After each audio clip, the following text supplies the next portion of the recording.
जोजलपा नमस्ते। आज पनि हामी उपस्थित भएका छौँ समय सन्दर्भ लिएर। कार्यक्रममा यहाँहरू सबैलाई स्वागत छ। नेपाल भाषा एकाडेमीको निमित्त अनक मिडियाद्वारा प्रस्तुत गरिने यो कार्यक्रम। आजको कार्यक्रममा हामी यो काठमाडौँ उपत्यकाबाट अलिकति परतिर जानेछौँ। मार्खु कुलेखानीतिर जानेछौँ। उहाँ हुनुहुन्छ सुभाष बिष्टा, एक उद्यमी हुनुहुन्छ, कुशल व्यवसायी हुनुहुन्छ र एक राष्ट्रिय स्तरका खेलाडी पनि हुनुहुन्छ। उहाँले लेक हाउस इन नामक एउटा गेस्ट हाउस तथा रेस्टुरेन्ट सञ्चालन गर्दै आउनुभएको छ। यो लकडाउनले के कस्तो असर परेको छ यो बारेमा हामी आज केन्द्रित रहेर उहाँसँग कुराकानी गर्दैछौँ। उहाँ अहिले टेलिफोन सम्पर्कमा हुनुहुन्छ। उहाँसँग कुरा गर्दैछु।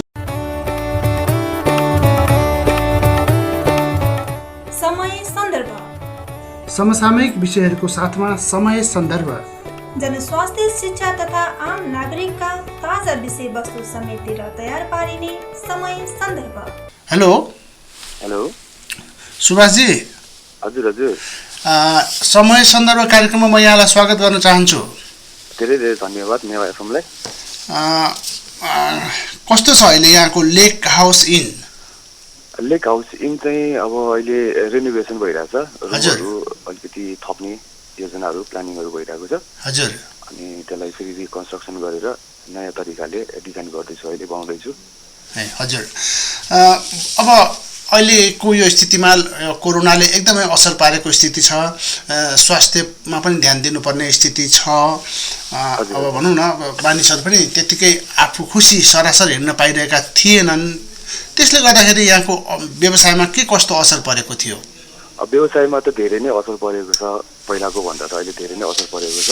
हजुर। तै पनि अब मान्छेहरू अहिले फ्लो चाहिँ राम्रै भइरहेछ। धेरै आइरहनु भएको छ गेस्टहरू, होइन? हजुर। डोमेस्टिक टुरिज्ममा चाहिँ एकदम राम्रो नै प्रभाव पारेको छ अहिले। हजुर। अब त्यही अनुसारले सेवा सुविधा भयो भने, अझ व्यवस्थित गर्न सक्यो भने, होटलहरू थप गर्न सक्यो भने अझ राम्रो हुन्छ कि भन्ने आशा छ हामीलाई। हजुर। यहाँले यो सञ्चालन गर्नुभएको चाहिँ कति वर्ष पुग्यो? मैले होटलै सञ्चालन गरेको त 2 वर्ष जति भयो। लकडाउनभन्दा अगाडि नै गरेको 2-3 वर्ष भयो। हजुर। अनि त्यसमा अब एकोमोडेसन पनि जोड्नु भएको छ? हजुर। हाम्रो अब अहिलेसम्ममा हाम्रो मार्कुमा चाहिँ लगभग 20-22 वटा होटलबाट हामीले एउटा होटल व्यवसाय समिति भनेर हामीले स्थापना गऱ्यौँ। हजुर। आजभन्दा 2 वर्ष अगाडि। हजुर। अब अहिले चाहिँ हाम्रो मार्कुमा 30-32 वटा होटलहरू होला। कुलेखानीतिर भनौँ न, त्यो ड्याम हेर्न धेरै काठमाडौँबाट पनि मानिसहरू आउँछन्, अनि उता अन्य जिल्लाहरू पनि त्यत्तिकै आउँछन्। तपाईँहरूको यो 20-22 वटा होटलले चाहिँ के पर्याप्त होला त? हजुर। त्यो तपाईँहरूको त्यहाँको अहिले क्षमता भने कति जम्मै गरेर तपाईँहरूको होटल व्यवसाय सङ्घको क्षमता कति छ? अहिले होटलको हामीसँग चाहिँ टोटल होटलहरूसँग हामी चाहिँ सबै होटल गरेर 30-32 वटा होटल होला हामीसँग मार्कुमा अहिले। सडक गाउँपालिकामा। हजुर। मार्कुमा भनौँ न 1 नम्बर वडामा चाहिँ। हजुर। अब त्यसको क्यापेसिटी चाहिँ तपाईँले अहिले हामी सबै गरेर 500-700 हजारसम्म हामीले राख्न सक्छौँ होला मार्कु वरिपरि। 500 जना जति, होइन? हजुर। अहिले काठमाडौँ उपत्यकाबाट फेरि अब भनौँ न, तपाईँको अन्य जिल्लाहरूबाट नि त्यत्तिकै अब पर्यटकहरू, आन्तरिक पर्यटकहरू व्यापक रूपमा आइरहेका छन्। मार्कु चाहिँ एकदम हट स्पट भएको छ अहिले। त्यहाँ माछा मार्ने, माछा खाने, अनि त्यो तालको रमाइलो झिलहरू हेर्ने। त्यसले गर्दाखेरि अब त अहिलेको स्थितिमा त पुग्ला, अब भविष्यमा योभन्दा पनि बढ्न सक्ने स्थिति देखिन्छ नि, होइन? तालको आयु रहन्जेलसम्म अब ताललाई संरक्षण जोगाएसम्म अब यसको आयु त्यति नै नबिन्छ, होइन? अब राज्यले पनि अनि त्यसपछि सम्बन्धित निकायले पनि त्यहाँ तालको सरसफाइलाई अनि आन्तरिक पर्यटनको लागि, प्रवर्धनको लागि सेवा सुविधाहरू, हरेक कुराको सेवा सुविधा गर्यो भने, अनि सरसफाइ गरेर ताललाई जोगायो भने अलिक दिगोसम्म रहला। अब यस्तै ताल संरक्षण भएन भने अनि होटल व्यवस्थापन राम्रो भएन, अनि पार्किङको व्यवस्थापन राम्रो भएन, आउने आगन्तुकहरूलाई अनि टुरिस्टहरूलाई, गेस्टहरूलाई चाहिँ राम्रो खाना बस्नको सुविधा भएन भने चाहिँ अब यसको आयु नै धेरै कम नै छ। म चाहिँ कम नै देख्छु, होइन? तर हामीले ताललाई जोगाएर तालको संरक्षण गरेर आन्तरिक पर्यटनको लागि, प्रवर्धनको लागि नयाँ योजनाहरू ल्याएर अगाडि बढ्न सक्यो भने चाहिँ धेरै नै राम्रो छ भन्ने म चाहिँ बुझ्छु, यसरी बुझ्छु। हजुर, अब अहिले यहाँले भर्खरै भनिहाल्नु म सरसफाइको कुरा, अब नेपालीहरू अलिकति फोहोरी देखिन्छन्, अब जहाँ खायो त्यहीँ फालिदिने, प्लास्टिकहरू मेन गरेर प्लास्टिकहरू फाल्ने गर्छन्, अनि भनौँ न त्यसले गर्दाखेरि तालमा अब त्यो लोक्यालिटीमा पनि धेरै नै असर परेको हुनसक्छ। त्यतातिर यहाँले कस्तो किसिमको कदम चाल्नु भएको छ? अब तपाईँको तालको उद्देश्य भनेको अहिले पर्यटनको लागि भन्दा पनि फर्स्टमा त हाइड्रो पावरको लागि होइन, राजा वीरेन्द्रले 2034 विक्रम सम्वत 2034 सालमा यसको स्थापना भएको तालको होइन। अब यो ताल चाहिँ मेन प्रपोज चाहिँ तपाईँको टुरिज्मको लागि भन्दा पनि हाइड्रो पावरको लागि स्थापना भएको हो। अब अहिले आएर स्थानीय सरकारले पनि यसलाई विशेष ध्यान दिइरहेको अवस्था छ। अब अहिले हामीसँग डुङ्गाहरू होइन, मोटर बोटिङहरूदेखि लिएर होटल व्यवस्थापनदेखि लिएर पिकनिक स्पोटहरूदेखि लिएर साइक्लिङ ट्रेलहरूदेखि लिएर फुड ट्र्याकहरूदेखि लिएर अनि तपाईँको सस्पेन्सन ब्रिजहरूदेखि लिएर हरेक कुरा, झरनाहरूलाईदेखि लिएर हरेक सानो सानो कुरालाई अहिले एकदम स्थानीय सरकारले यसलाई ध्यान पुर्याउनु भएको छ। यसको लागि नयाँ नयाँ योजनाहरू ल्याइरहनु भएको छ होइन। अब प्याराग्लाइडिङको पनि हामीले परिचय गऱ्यौँ, अब जिप लाइनको पनि कुराहरू आइरहेको छ, योजनाहरूको कुराहरू आइरहेको छ अनि स्थानीय सरकारबाट। अनि त्यसपछि मोटर बोट छ हामीसँग 3-4वटा मोटर बोट छ, अझै थप्ने कुराहरू भइरहेको छ होइन। अब यसको लागि चाहिँ राज्यले पनि अलिकति विशेष ध्यान दिनु पर्यो, स्थानीय सरकारले पनि ध्यान दिनु पर्यो होइन। अब 68 सालमा स्थापना भयो ढुङ्गाको समिति 14 जनाबाट, 68 सालमा। अनि त्यसपछि नयाँ समिति म लगायत अन्य नमजीको अध्यक्षतामा हामीले नयाँ समिति गठन गऱ्यौँ। अनि अहिले चाहिँ हामीसँग पहिला 43 जनाबाट नयाँ समिति बनायो, अहिले हामीसँग 344 नयाँ चेयर सदस्य हुनुहुन्छ ढुङ्गामा पनि होइन। हजुर, अनि सरसफाइमा चाहिँ कतिको ध्यान दिनुभएको छ? एकदमै फोहोर गर्छ नि नेपालीहरू है, त्यतातिरको के कदम चाल्नु भएको छ? हामीले एउटा क्लब गठन गरेर अनि क्लबलाई जिम्मा दिएको छौँ होइन। अनि क्लबले पनि अब सरसफाइमा ध्यान दिइरहेको छ। साथसाथै नयाँ संस्थाहरूले पनि ताल सरसफाइमा चाहिँ नयाँ अभियानहरू ल्याएर सरसफाइको कार्यक्रमहरू पनि हामीले गरिरहेको छौँ गर्न। चेतनाको कार्यक्रमहरू, यसरी फोहोर नफाल्नुहोस् भन्ने किसिमको माइकिङहरू, यताउति के सरसफाइ कार्यक्रमहरू पनि हामीले गरिरहेको छौँ, मासिक रूपमा पनि गरिरहेको छौँ होइन। हजुर, अनि अब भनौँ न, अब त्यहाँ प्राय गरी तपाईँहरूको क्लाइन्ट भनौँ न, तपाईँहरूको ग्राहकहरू त अहिले युवा, विशेष गरी युवा युवती नै प्राय त्यतातिर देखिन्छन् होइन? हजुर हजुर, तपाईँहरूको मुख्य ग्राहक भन्नाले कस्तो किसिमको ग्राहकहरू आउँछन्? कम उमेरका आउँछन् कि वृद्धहरू आउँछन् कि? आउने टुरिस्टहरूको कुरा गर्नुभयो होइन? हजुर हजुर हजुर, अहिले हामी सामान्यतः हामीसँग अहिले विशेष गरी हामी यो नै वर्ग, यो नै भनेर हामीले छुट्याएको छैनौँ होइन। सबैलाई हामीले स्वागत गरेको छ। डोमेस्टिक, नेसनल, इन्टरनेसनल टुरिज्मलाई पनि हामीले त्यतिकै हामीले प्रमोट गरिरहेका छौँ होइन। अब अहिले गेस्ट भनेको स्टुडेन्टहरूको पनि राम्रो फ्लो छ। अनि अब अर्ग्यानिक रिसोर्टले पनि एकदम राम्रो सपोर्ट गरिरहनु भएको छ, लगायत अन्य ठाउँबाट पनि धेरै सहयोग, थाहा नगरपालिकाबाट पनि धेरै सहयोग छ हामीलाई होइन। अनि टुरिज्मको लागि बजेटहरू वार्षिक रूपमा हामीलाई धेरै बजेटहरू छुट्याइदिनु भएको छ। अब यो त्यो वर्गको त्यो भन्ने छैन, स्टुडेन्टहरूको पनि राम्रो फ्लो छ, अनि कपलहरूको पनि राम्रो फ्लो छ, अनि त्यसपछि फ्यामिलीहरू पनि त्यतिकै आइरहनु भएको छ। जस्तै साइक्लिङ गरेर आउनेहरू, हाइकिङ गरेर चन्दागिरी केबल कार चढेर आउनेहरू पनि त्यतिकै हुनुहुन्छ। हाइकिङ गरेर चन्दागिरीबाट हाइक गरेर चितलाङ आउँदै मार्खु हुँदै तालको अवलोकन गरेर घुम्ने गेस्टहरू पनि त्यतिकै हुनुहुन्छ। बिहान आएर बेलुका फर्किने, पिकनिक आएर बस्नेहरूलाई पनि त्यतिकै भइरहेको छ, फ्लो भइरहेको छ होइन। अब यो वर्ग त्यो वर्ग भन्दा पनि सबै नै आउनुहुन्छ भनौँ न। यहाँले एक किसिमको छुट्टै प्याकेज कुनै निर्माण गरेर डेभलप गर्नुभएको छ? हजुर, अहिलेसम्मको हामीले चाहिँ अब कुनै होटलले चाहिँ प्याकेजहरू पनि सञ्चालनमा ल्याउनु भएको छ, प्याकेजहरू पनि सुरु गर्नुभएको छ। तर नर्मल्ली अहिले चाहिँ सबै होटलमा प्याकेज नगरिकन सामान्य रुमको 1200देखि खाना बस्न 200, 250, 300देखि होइन। अनि त्यस्तो मोटर बोट चढेको तपाईँको काठको नर्मल डुङ्गाको 100, 110देखि लिएर मोटर बोटको 300, 350को हाराहारीमा हामीले यसरी चलाइरहेको छौँ होइन। स्थानीय मान्छेहरूले नै रोजगार होस्, स्थानीय युवाहरूलाई बाहिर दिन नपरोस्, विदेश जान नपरोस् भन्ने मनसायले हामीले सङ्घ संस्थाहरू, डुङ्गा समिति, अनि मत्स्य विकास समिति, अनि होटल व्यवसाय सङ्घहरू हामीले यो दर्ता गरेर लिगल्ली हामी सरकारलाई, स्थानीय सरकारलाई ट्याक्स बुझाएर कर तिरेरै हामीले अगाडि बढिरहेको छौँ अहिलेसम्म होइन। अब बिस्तारै अझ हामीलाई सरकारले अझ योजनाहरू, प्लानिङहरू, हामीले सोचेको प्लानिङहरू, योजनामा हाम्रो प्लानिङमा उहाँले बजेट हालिदिनु भयो भने अझ हाम्रो राम्रो गर्ने अझ योजना छ।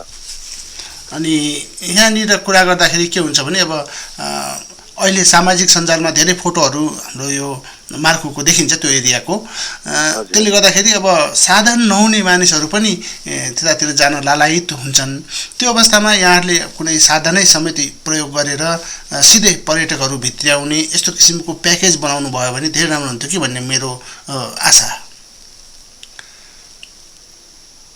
मलाई सुन्नुभयो हजुर हजुर फेरि एकचोटि भन्नुहुन्छ कस्तो हुन्छ नि अब त्यता प्राय गरेर मोटरसाइकल र कारहरू जान्छन् अनि त्यो साधन नहुने मानिसहरू प्राय लोकल बसहरू पनि स्थापना सुरु गरिदिनु भयो रुट चलाइदिनु भयो भने धेरै मानिसहरू आउँथे कि भन्ने अब यस्तो छ हामीसँग अहिले अब बाइक साधन हुनेहरू त उहाँहरू त आइ नै हाल्नुहुन्छ हैन हजुर त्यो बाइक पनि हामीसँग अब साधन नहुनेहरूलाई चाहिँ हामीले हाम्रो पुरानोदेखि नै हाम्रो यहाँ हाम्रो मार्कुबाट अनि थाहा नगरपालिकाबाट हाम्रो बस लोकल बसहरू एउटा बिहान 7 बजे एउटा 2 बजे लोकल बस लाग्छ अनि सुमो त हेटवटा काठमाडौँ सुमो नै भइहाल्यो कुलेखानीसम्म आएर कुलेखानी मार्कु ड्याम वरिपरिसम्म सुमो पनि आउँछ हैन त्यो बाइक पनि हिँडेर चन्दागिरीबाट हाइकिङ गरेर हामी 2 घण्टा 3 घण्टा 4 घण्टामा हामी चिक्लाङ अनि मार्कु हामी पुग्न सक्छौँ साइक्लिङ गरेर आउनलाई पनि एकदम राम्रो साइक्लिङ ट्र्याकहरू साइक्लिङ ट्रेलहरू बन्दैछ हैन साइक्लिङ पनि भयो हाइकिङ पनि भयो अनि त्यो बाइक हामीसँग अर्को भनेको चन्दागिरी भालेश्वर चन्दागिरीसम्म हामी केबल कार गरेर त्यहाँबाट हाइकिङ पनि आउन सक्छौँ हैन हामीसँग अप्सनहरू त धेरै छ अहिले त पहिलाको तुलनामा अहिले हामीसँग धेरै नै अप्सनहरू छ कसरी आउने भनेर यसमा चाहिँ अब तपाईले काम गर्दै जाँदाखेरि यस्तो किसिमको सरकारले सुविधा यस्तो किसिमको सरकारी प्याकेजहरू ल्याइदिएको भए हामीलाई सजिलो हुन्थ्यो भन्ने अहिलेसम्म राज्यबाट अब स्थानीय सरकारबाट हामीलाई कुनै पनि त्यस्तो सेवा सुविधाहरू त अब छ भन्न मिल्दैन हैन अब म पनि काठमाडौँ छोडेर अब केही अब आफ्नै ठाउँमा आफ्नो जन्मथलोमा के गरौँ बाहिर लगानी गर्ने विदेश जाने पैसाले यही आफ्नो देशमा केही योजनाहरू बनाएर व्यवसाय सुरु गरौँ भन्ने हिसाबले अगाडि बढियो तर जुन हिसाबले मैले सोचेर अगाडि बढेको थिएँ आफ्नो ठाउँमा आफ्नो जन्मथलोमा पर्यटन प्रवर्धनको लागि जति पनि मैले प्लानिङ गरेर काठमाडौँ छोडेर म अहिले उतातिर मार्कुमा आएको छु इन्द्र सरोवर ताल वरिपरि नै छु व्यवसाय गरिरहेको छु सुरु गरिरहेको छु डुङ्गा समितिमा नि आबद्ध छु होटल समितिमा नि आबद्ध छु त्यसपछि मत्स्य सङ्घमा पनि छु अनि त्यसपछि हरेक कुरामा मेरो सहभागिता चाहिँ छ हैन गभर्नमेन्ट सबैमा छ तर राज्यबाट र अनि स्थानीय सरकारबाट चाहिँ अलिकति राजनीतिकरण बढी देखिन्छु म चाहिँ हैन जबसम्म यो होटल व्यवसाय सङ्घ डुङ्गा व्यवसाय सङ्घ पर्यटनमा खेलकुदमा राजनीतिकरण हुन्छ युवाहरूलाई चल्न चाहिँ अलिक गाह्रै हुन्छ हैन यसमा चाहिँ स्थानीय सरकारले सम्बन्धित निकायले चाहिँ विशेष ध्यान दिनुपर्छ युवाहरूलाई परिचालन गरेर अगाडि बढाउनलाई चाहिँ विशेष ध्यान दिनुपर्छ भन्ने मलाई लाग्छ हजुर यहाँ अब अहिले यो होटल व्यवसाय गर्नुभन्दा अगाडि चाहिँ काठमाडौँमा कुशल एक खेलाडी पनि हुनुहुन्थ्यो है हजुर हजुर हजुर अब म चाहिँ अब काठमाडौँमा चाहिँ पहिला विगतको दिनमा चाहिँ एउटा म स्पोर्ट्समा खेलकुदमा हैन म्युजिकमा अनि होटलमा पहिलादेखि नै आबद्ध भएको हिसाबले पनि आफ्नो जन्मथलो आफ्नो जन्मथलोलाई नै म कर्मथलो बनाउँछु भन्ने जुन मनसायले म गएँ हैन जुन मनसायले मैले चाहिँ त्यहाँ होटल बिजनेसहरू सुरु गरेँ डुङ्गा समितिमा आबद्ध भएँ होटल सङ्घ संस्थामा आबद्ध भएँ हैन र त्यो हिसाबले चाहिँ चल्न अलिक गाह्रो भइरहेको छ मैले काठमाडौँ छोडेर मैले अब विदेश बाहिर जान छोडेर चाहिँ जुन हिसाबले म लगानी गर्छु जुन हिसाबले म आफ्नो एउटा पहिचान बनाउँछु अझ अगाडि बढेर पर्यटन प्रवर्धनमा सहयोग पुर्याउँछु भन्ने हिसाबले म जुन हिसाबले चलिरहेको थिएँ त्यो हिसाबले चल्नलाई चाहिँ त्यही अनुसारले राज्यले अनि त्यसपछि अब स्थानीय सरकारले सम्बन्धित निकायले चाहिँ विशेष युवाहरूलाई चाहिँ एउटा परिचालन गरेर युवाहरूको छुट्टै संस्था बनाइदिएर हैन उहाँहरूलाई चाहिँ युवाहरूलाई चाहिँ हस्तान्तरण गरिदिनु पर्यो नयाँ योजनाहरू चाहिँ उहाँहरूलाई चाहिँ ह्यान्डओभर गरेर उहाँहरू चाहिँ पछाडि बसेर हामीलाई सहयोग गर्नुभयो भने चाहिँ हामी हाम्रो हिसाबले चलाउनु पायो भने चाहिँ हामी अझ राम्रोसँग व्यवस्थित गर्ने प्लानिङ छ योजना छ तर पुरानै नीति नियममा चल्ने हो भने पुरानै मान्छेले गरेर राजनीतिकरण गरेर एकलौटी बनाइरहने हो भने चाहिँ धेरै गाह्रो छ अझै 5-7 वर्ष अझै धकेलिन्छ हैन तर युवाहरूलाई अलिकति प्रोत्साहित गरेर अगाडि बढाउन दियो भने चाहिँ केही हदसम्म राम्रो हुन्छ कि भन्ने मलाई लाग्छ हजुर तपाईले काठमाडौँमा यसरी खेलेर आफ्नो व्यावसायिकता बनाइरहनु भएको मान्छे एकाएक छोडेर चाहिँ अब यो पेसामा लागौँ भनेर तपाईलाई कताबाट प्रेरणा मिल्यो अब यस्तो प्रेरणा भन्दा पनि अब सबैजना साथीभाइहरू अब सबै विदेशतिर लागिरहनु भएको छ हैन अब मसँग पढेको पनि साथीहरू कुनै पनि नेपालमा प्राय हुनुहुन्छ सबैजनाले आफ्नो पहिचान बनाउन कोही कमाउन हैन कसैले अब केही आफ्नो सपनाहरू पूरा गर्नलाई सबैजना जानु भएको छ अब उहाँ त्यो पनि म गलत भन्दिनँ राज्यले सेवा सुविधा दिएको भए यहाँ लगानी गर्ने सहज वातावरण सृजना गरिदिनु भएको भए त सायद उहाँहरू पनि भने जस्तो पढाइ भने जस्तो युनिभर्सिटी भने जस्तो क्वालिफिकेसनको लागि उहाँहरूले सोचिदिनु राज्यले सोचिदिनु भएको त उहाँहरू पनि अवश्य जानु हुँदैन थियो होला। उहाँहरूको लगानी चाहिँ सेक्योर होस्, उहाँहरूको लगानी चाहिँ जोगियोस्, भोलि राज्यले पनि त्यसमा केही रिस्क दियोस् भन्ने भएको भए उहाँहरू जानु हुँदैन थियो होला सायद। तर म चाहिँ मेरो ठाउँमा पढाइ आफ्नो ठाउँमा छ, खेलकुद आफ्नो ठाउँमा छ, मेरो आफ्नो पहिचान पनि बनाउनुपर्छ, साथसाथै आफ्नो पहिचान पनि बनाउनुपर्छ, आफ्नो आइडेन्टिटी पनि बनाउनुपर्छ र आफूले सकेको योगदान चाहिँ आफ्नो ठाउँमा होइन आफ्नो गाउँठाउँमा आफू जन्मेको हुर्केको ठाउँमा केही हदसम्म आफूले चाहिँ सपोर्ट गर्नुपर्छ, आफ्नो एउटा पहिचान बनाएर अनि अगाडि बढ्नुपर्छ भन्ने हिसाबले चाहिँ मैले काठमाडौँ छोडेर म यता आएँ, व्यवसाय गर्न सुरु गर्न आएँ। तर जुन हिसाबले मैले सोचेर जुन हिसाबले मैले मेन्टालिटी एउटा माइन्ड मेकअप गरेर आएको थिएँ त्यसमा काम गर्न चाहिँ अलिक गाह्रो अप्ठ्यारो चाहिँ यही राजनीतिकरणले गर्दा अलिकति असहज मात्रै भइरहेको छ। अब यसलाई हामी चाहिँ फेस गर्दै यसलाई ट्याकल गर्दै जुझ्दै आफ्नो हक अधिकारको कुराहरू गर्दै हामी अगाडि बढ्यौँ भने चाहिँ नहुने चाहिँ केही पनि देख्दिनँ म होइन। अब म पनि छन त म पनि सामान्यतया म सङ्गठनमा सङ्घ संस्थामा म आबद्ध भएरै काम गरेको म धेरै भइसक्यो होइन। अब काठमाडौँ छोडेर म अब त्यहाँ इन्द्रसरोवर गाउँपालिकामा मार्कुमा आएर पर्यटन प्रवर्धन अब खेलकुद विकासको लागि पनि मैले योजनाहरू ल्याउँदैछु। पर्यटन भयो, होटल व्यवसाय सङ्घ भयो, डुङ्गा सङ्घलाई कसरी व्यवस्थित गर्ने भन्ने योजनाहरू चाहिँ हामी एउटा टिम मिलेर बनाउँदैछौँ। हजुर, यहाँले भनिहाल्नुभयो राजनीतिक असरले गर्दाखेरि काम गर्न अलिकति मुस्किल छ भनेर। पक्कै पनि अहिले नेपालमा चाहिँ राजनीतिमा संलग्न नभयो भने कुनै पनि काम गर्नलाई अलिक असर देखिरहेको छ। त्यो चाहिँ हटिनुपर्छ भन्ने मेरो पनि विश्वास हो। तर यो बाहेक अरू बाधाहरू, अरू समस्याहरू के छ यहाँलाई काम गर्दै जाँदा? अब मेन त यस्तो भयो तपाईँको अब पहिलाको इन्द्रसरोवर गाउँपालिका भनेको तपाईँको 5 वटा वडा मिलेर बनेको। 1 नम्बरमा मार्खु, 2 नम्बर वडा कुलेखानी, 3 नम्बर सिस्नेरी, 4 र 5 चाहिँ फाटेल सकेल हामीसँग मिलेर 5 वटा वडा मिलेर इन्द्रसरोवर गाउँपालिका भनेर हामीले भयो होइन। अब इन्द्रसरोवर गाउँपालिकामा पनि तपाईँको राजनीतिकै कुरा गर्नु पर्दाखेरि चाहिँ राजनीतिको पृष्ठभूमिको कुरा गर्दाखेरि सामान्यतया मैले तपाईँलाई मैले यसमा राजनीतिको कुरा भन्दा पनि हाम्रो विशेष कुरा चाहिँ हाम्रो होटल व्यवसायसँग मैले चाहिँ एउटा सानो कुरा हजुरसँग जोड्न चाहेँ होइन। अब मार्कु 1 नम्बर वडा भनेको तपाईँको काङ्ग्रेसले वडा अध्यक्ष जवान सिंह वाइबा उहाँ काङ्ग्रेसको हुनुहुन्छ होइन। वडा अध्यक्षज्यू काङ्ग्रेसको भएपछि त अब त्यहाँ अरू चाहिँ तपाईँको 2, 3, 4, 5 चाहिँ सबै एमालेको छ। एउटा सेटै गाउँपालिकाको एउटा अध्यक्ष पनि एमालेकै हुनुहुन्छ भने 1 नम्बरको वडा अध्यक्ष मार्कुको भएपछि उहाँलाई पनि काम गर्ने वातावरण सहज भइरहेको छैन होला होइन। अनि हामीलाई पनि काम लिनलाई सहज भइरहेको छैन। तर सपोर्ट गरेरै जानुभएको छ, हातेमालो गरेरै जानुभएको छ, मिलेरै जानुभएको छ। तर मेरो सोचमा मेरो विचारमा चाहिँ के होस् भने यो होटल व्यवसाय सङ्घ, डुङ्गा व्यवसाय सङ्घ, मच्छी व्यवसाय सङ्घ, खेलकुद लगायत अन्य योजनाहरूमा कृषिमा चाहिँ राजनीतिकरण नहोस्, हुनु हुँदैन भन्ने चाहिँ मेरो धारणा छ होइन। अब हामी चाहिँ जुट्दै फेस गर्दै अगाडि बढ्दै आफ्नो हक अधिकारको कुरा गर्दै हामी अहिलेसम्म लडिरहेकै छौँ, अगाडि बढिरहेकै छौँ। स्थानीय सरकारको पनि राम्रो हामीलाई सहयोग छ। अध्यक्षज्यू भलै काङ्ग्रेसको हुनुभए पनि, जुनै पार्टीको हुनुभए पनि, जुनै पार्टीको भए पनि हामीलाई सहयोग चाहिँ पुर्याइरहनु भएको छ अहिलेसम्मको लागि चाहिँ होइन। अब काम गर्ने वातावरण चाहिँ सहज कतै भएको छैन कि राजनीतिकरणले गर्दा होइन भन्ने चाहिँ मलाई अलिकति मलाई चाहिँ त्यस्तो लागिरहेको छ। पक्कै पनि यो राजनीतिले गर्दाखेरि अलि असर परेको त होला नै, किनभने अब आफ्नै जुनै आस्था राख्नेलाई पनि व्यवसाय लागिसकेपछि व्यवसायमा सहयोग हुनुपर्छ भन्ने मेरो विश्वास हो। अब यो बाहेकको अरू केही समस्या यहाँले केही भोग्नु भएको छ? अब हाम्रो मेन समस्या भनेको अब यही नै भइहाल्यो होइन। मेन कुरा चाहिँ अब हामीले विशेष ध्यान दिनुपर्ने चाहिँ जबसम्म ताल रहन्छ तबसम्म त्यहाँको व्यवसाय फस्टाउँछ, व्यवसाय राम्रो हुन्छ। जबसम्म ताललाई नै हामीले जोगाउँदैनौँ तर व्यवसाय एकदम धरापमा हुन्छ होइन। व्यवसाय भनेको एकदम धरापमा हुन्छ। अहिले करोड लगानी गरेर ठुला होटलहरू पनि बन्दैछन् होइन। उहाँले पनि ताल भएर उहाँले त्यत्रो लगानी गर्नुभयो नि, तालै भएन, खोला नाला नै भएन भन्दा भोलि त्यो होटल खोलेको कुनै औचित्य हुँदैन नि त होइन। अब त्यो हो मेन गरी चाहिँ हामीले ताल सरसफाइमा ध्यान पुर्याउनु पर्यो। अब ताललाई असर हुने कामहरू गर्नु भएन होइन।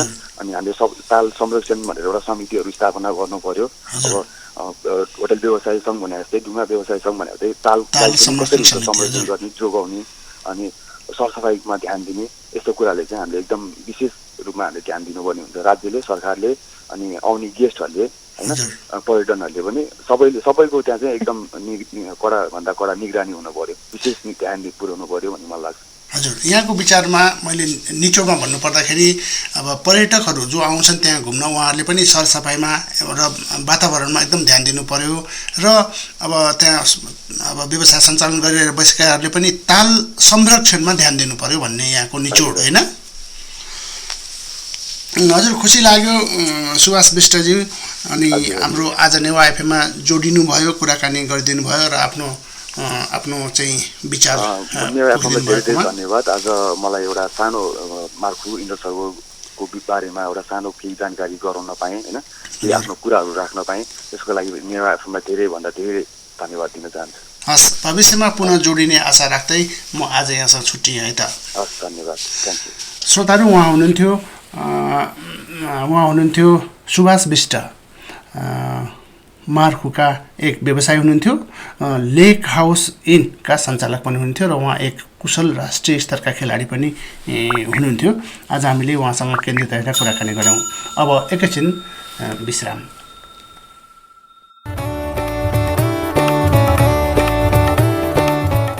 समय सन्दर्भ, समसामयिक विषयहरूको साथमा समय सन्दर्भ, जनस्वास्थ्य, शिक्षा तथा आम नागरिकका ताजा विषयवस्तु समेटेर तयार पारिने समय सन्दर्भ। श्रोताहरूलाई कार्यक्रममा म पुनः स्वागत गर्छु। अब अर्को चरणमा म आज किर्तिपुर नगरपालिका वडा नम्बर 2 गछेका एक व्यक्तित्वसँग कुराकानी गर्दैछु। उहाँ हुनुहुन्छ नारायण महर्जन। उहाँले म आज यस कारण पनि जोड्दैछु कि हिजो किर्तिपुर नगरपालिका वडा नम्बर 2 गछेमा एउटा भवन उद्घाटन भएको छ। आँखा छे नामको भवन उद्घाटन भएको छ। यो भवनमा हाम्रो नेवारी समुदायको प्राचीन संरक्षण गर्न लायक वस्तुहरू र आफ्नो परम्परा अनुसार त्यस्ता वस्तुहरू संरक्षण गर्नको निमित्त बनाएको यो भवन हो। यो भवनको उद्घाटन हिजो पूर्व सांसद राजन केसीज्यूले गर्नुभएको थियो। आजको कार्यक्रममा यो आँखा छेको महत्त्वबारे म उहाँ नारायण महर्जनज्यूसँग कुरा गर्दैछु। आज हामी उहाँसँग टेलिफोन सम्पर्कमा आइसकेका छौँ। म उहाँलाई कार्यक्रममा स्वागत गर्न चाहन्छु। हेलो। हजुर। जोजलपा, कार्यक्रममा स्वागत छ यहाँलाई। हजुर, धन्यवाद। मेरो पनि जोजलपा हिजो छ।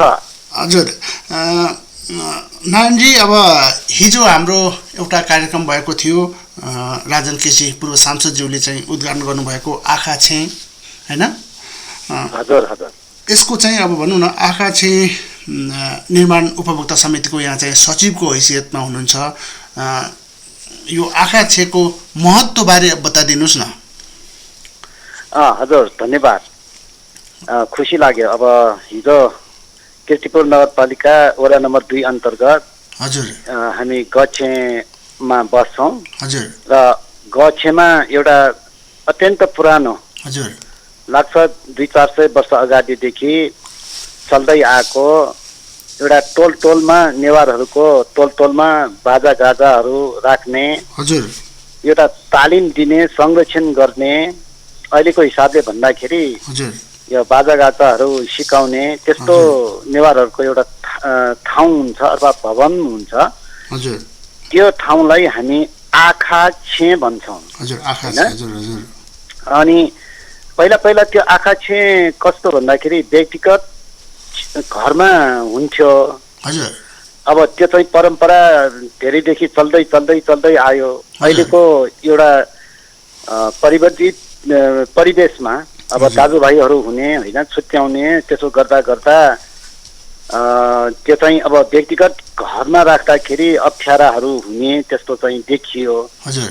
देखिसके पछाडि हामीले चाहिँ अब नाश पनि हुँदै गएको अवस्थामा अब बेचबिखनदेखि लिएर त्यो अर्काको नाउँमा समेत, बाहिरको नाउँमा समेत गइसकेको अवस्थामा अब यस्तो होइन, हामी सामूहिक रूपमा चाहिँ एउटा आँखा छे हामीले निर्माण गर्नुपर्छ भन्ने एउटा जागरण आयो र त्यही अनुसार हामीले हिजो एउटा शानदार हामी लोकल बाँसुरी, टाफा अनि स्थानीय मान्छेहरू सबै मिलेर हाम्रो सांसद पूर्व मन्त्री राजन केसीज्यू ले चाहिँ यसलाई सांसद कोषबाट सहयोग गर्नु भएको थियो। हजुर त्यही अनुसार उहाँलाई एउटा रेस्पेक्ट गर्ने हिसाबले अनि उहाँको हातबाट हिजो हामीले चाहिँ त्यो भवन एउटा उद्घाटन गरियौँ। हो पक्कै पनि हाम्रो नेवारी संस्कृति एकदमै धनी छ।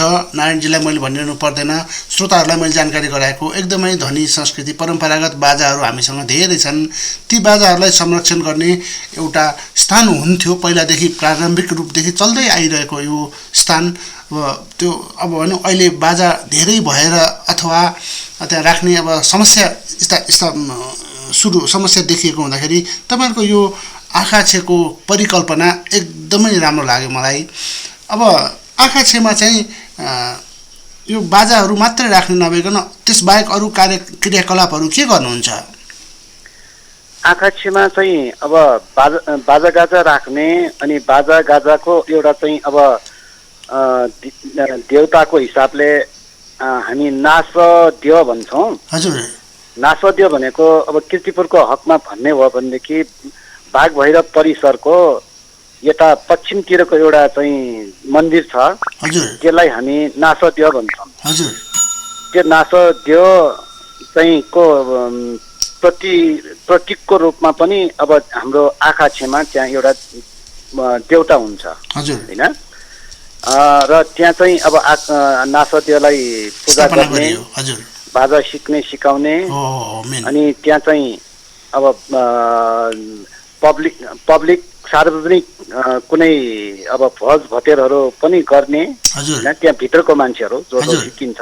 हजुर त्यसो गरेर एउटा चाहिँ कामहरू पहिलादेखि गर्दै आएको ठाउँ हो त्यो। हजुर अब यहाँनिर अब हाम्रो एउटा देवता स्थापना गरेर एउटा परिष्कृत रूपमा हामी गयौँ अब, अनि त्यहाँनिर बाजा बजाउन पनि सिकाइँदैछ भन्नुभयो यहाँले। अनि यसरी जाँदाखेरि यो अब कति ठुलो बनाइएको छ यो अहिलेको आँखाछे? अब क्षेत्रफलको हिसाबले त यो साह्रै सानो हो हैन।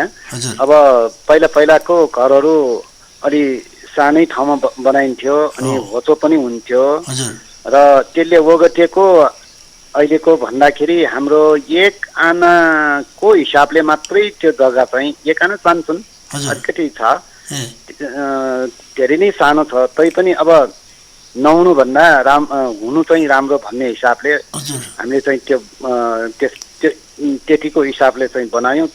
अब एउटा चाहिँ सामुदायिक हिसाबले त्यहाँ चाहिँ भेटघाट हुने, मिटिङ गर्ने, बैठक गर्ने हैन, त्यो गर्नको लागि चाहिँ अलिक ठुलो सानो ग्रुपलाई त ठिकै हुन्थ्यो, तर अब अलिकति ठुलो भयो भनेदेखि त्यो चाहिँ अपुग चाहिँ हुन्छ। त्यो भनेको त्यहाँ चाहिँ करिब 30-40 जना जति मान्छेहरू बसेर मतलब भेटघाट गर्न सकिने त्यतिको ठाउँ चाहिँ छ त्यहाँ। त्यति भयो भने अब हाम्रो परम्परागत बाजाहरू सिकाउन पनि यहाँलाई ठाउँ पर्याप्त भयो र कुनै मिटिङ गर्न पनि पर्याप्त भयो। र मुख्य गरेर हाम्रो नेवारी समुदायमा गुठी भन्ने एउटा छ नि, गुठी है, यो गुठी पनि त्यसैमा सञ्चालन गर्न पनि सकियो नि हैन, धेरै उपयोगिता देखियो। यसलाई अब गुठी भन्दाखेरि हाम्रो चाहिँ परम्परागत हिसाबमा मृत्यु संस्कार गर्ने एउटा गुठी हुन्छ हैन। पहिला मृत्यु भइसके पछाडि त्यसलाई चाहिँ अब घाटसम्म पुर्याउनको लागि चाहिँ विकल्पै थिएन। मान्छेहरूको अब समुदायको सहयोग नभइकन, आफन्तहरूको सहयोग नभइकन त्यसरी जाने लान सकिँदैन, मलामी मतलब त्यहाँ चाहिँ पुर्याउने, घाटसम्म पुर्याउने विकल्पै नभएको अवस्थामा त्यो गुठीहरू यताउता बनाइएको देख्छु म। हजुर हजुर अब त्यो त्यहाँ चाहिँ अब गुठीमा चाहिँ एकदम व्यवस्थित ढङ्गबाट चाहिँ भोज खाने हैन, पूजाआजा गर्ने त्यस्तो चाहिँ हुन्छ। त्यो र अब आँखाछे चाहिँ फरक चाहिँ हो त्यो हैन। अब धेरै ठाउँमा चाहिँ सायद चाहिँ गुठी घरहरू पनि बिस्तारै बनाउँदै ल्याएको चाहिँ छ। अनि आँखाछेको हिसाबले हेर्ने हो भनेदेखि हामीले यो बनाएको यो चाहिँ मेरो विचारमा किर्तिपुर भरिमा चाहिँ पहिलो नै नमुना नै होला। अनि त्यति बेला चाहिँ ओहो तपाईँहरूले चाहिँ कति राम्रो सुन्दर सबै जनसमुदाय मिलेर यसरी बनाइयो, अब हामी पनि बनाउनु पर्छ, हामी पनि बनाउँछौँ भन्ने कुराहरू पनि आयो हजुर।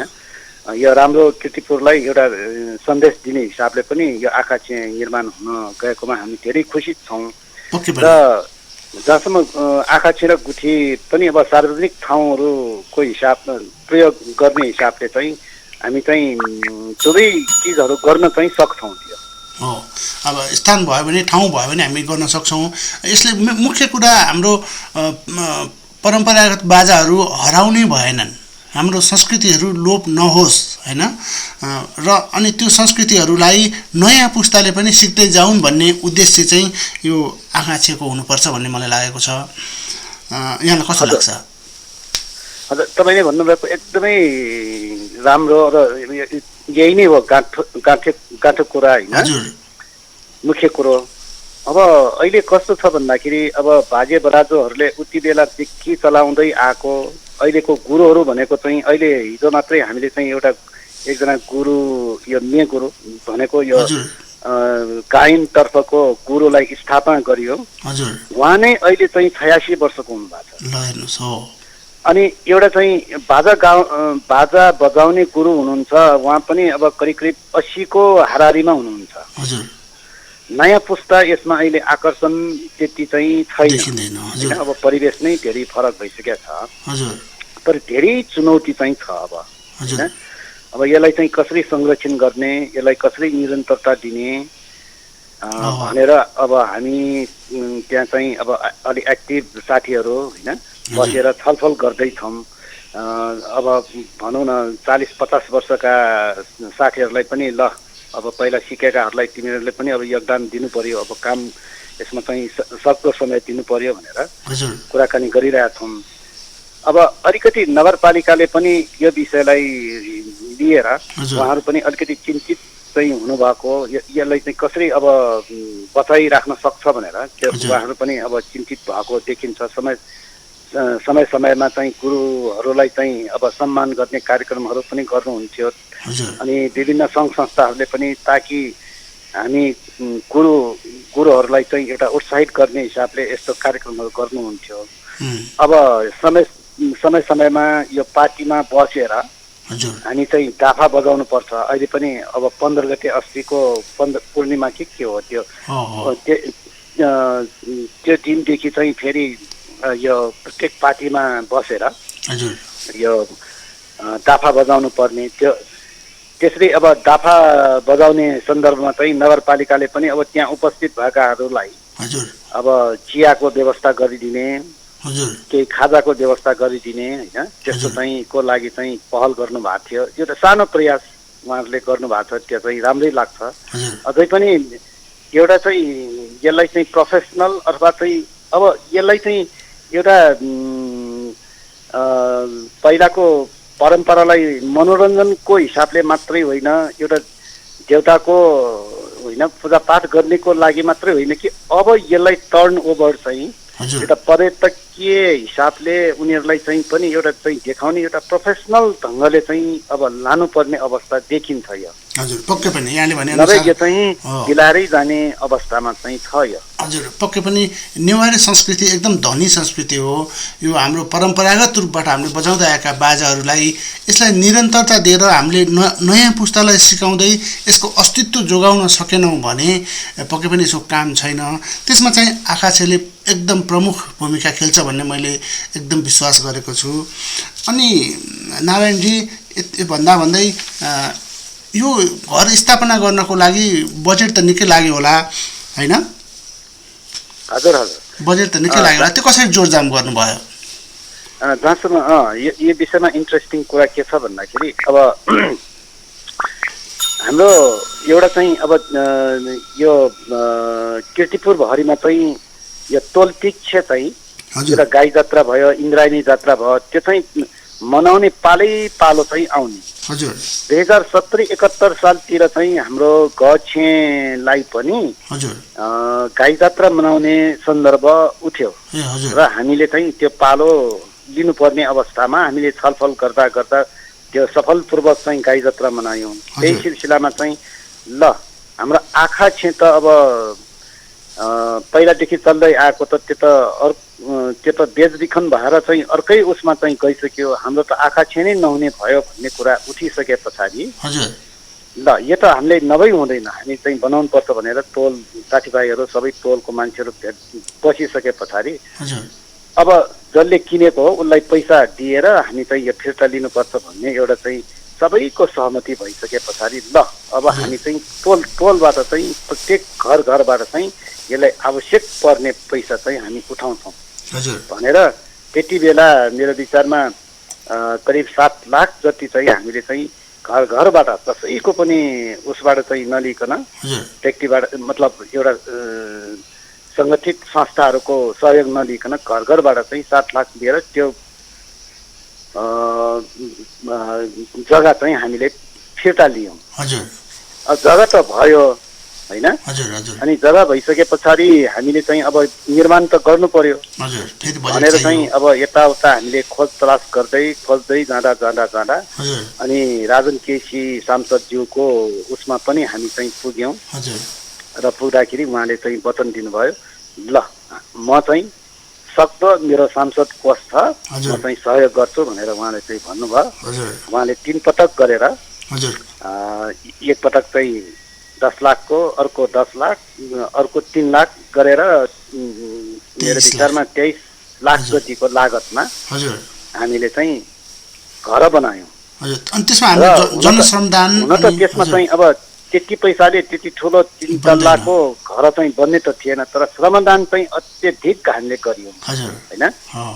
डकर्मी, सिकर्मी, फर्मा, ज्यामी, टाइल, अब इटा सफा गर्नेदेखि लिएर भड्काउने काम पनि थियो, भड्काउने पनि हामीले श्रमदानले गरियौँ।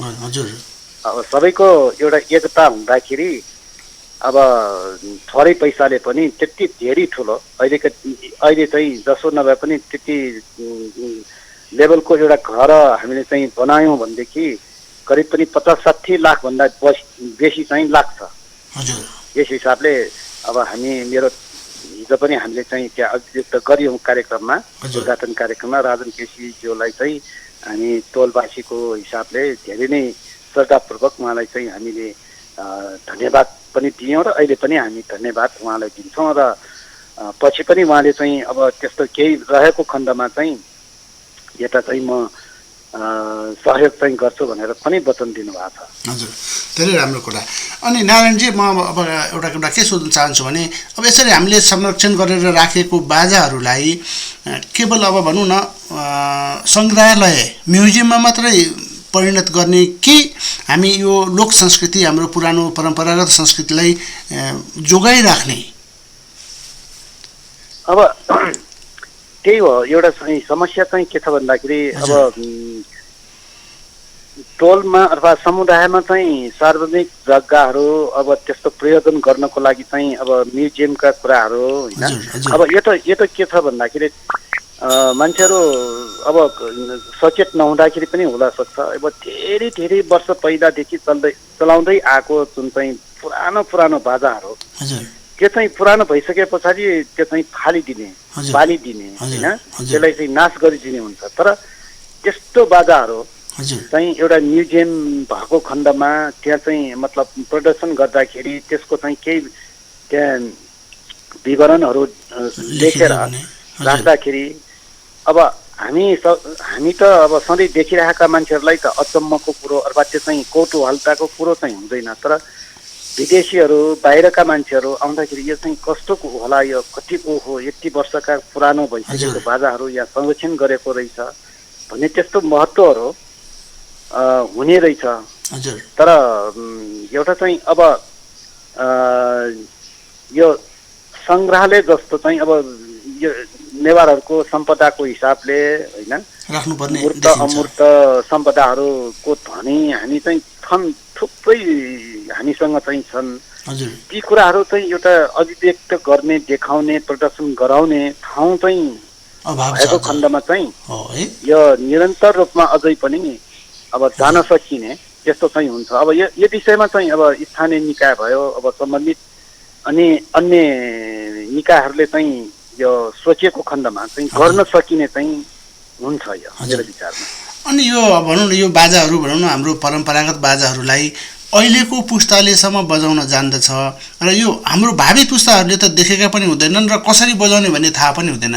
त्यस विषयमा यहाँले कुनै किसिमको तालिमहरूको आयोजना गर्ने योजना राख्नु भएको छ? तपाईँले भनेको निश्चितै हो। अब यो अहिलेको पिढी यो टेक्नोलोजीको कुरो होइन, अहिलेको चाहिँ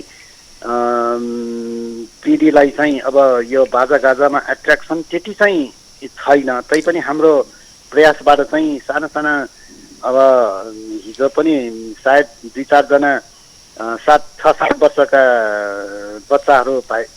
बच्चाहरूदेखि लिएर अब 60-70 वर्षसम्मको पनि हुनुहुन्थ्यो। त्यसले चाहिँ अब बताउनु पर्छ, उनीहरूलाई पनि ल्याउनु पर्छ भन्ने हिसाबले चाहिँ हामीले चाहिँ अब प्रयास चाहिँ गरिरहेछौँ।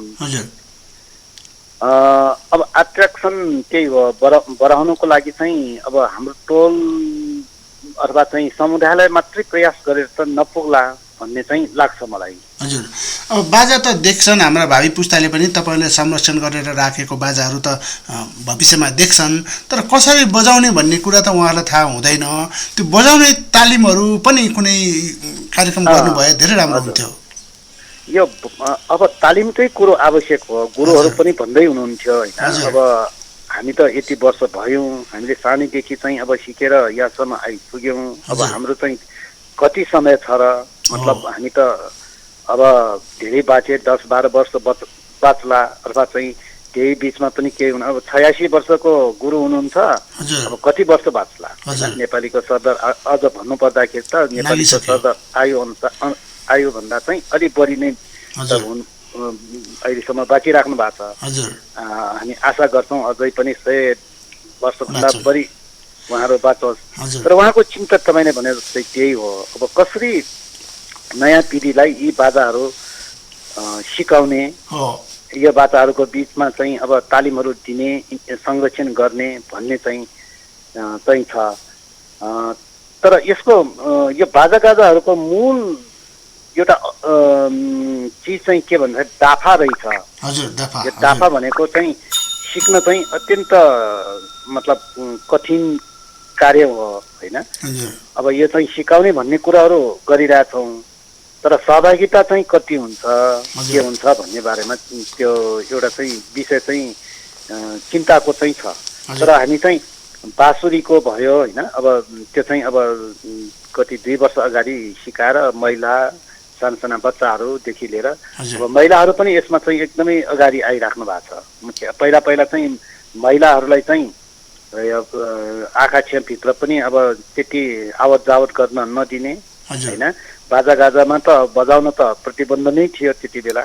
अहिले आवश्यक हिसाबले महिलाहरू चाहिँ आइराख्नु भएको छ। त्यो तालिमहरू को सन्दर्भमा पनि अब उहाँहरू आएर एउटा राम्रो अहिले चाहिँ जमघट हुने कुराहरू, प्रचार प्रसार हुने कुराहरू भइरहेको चाहिँ छ अहिले। हजुर, धेरै राम्रो कुरा, सराहनीय काम गरिरहनु भएको छ नारायणजी।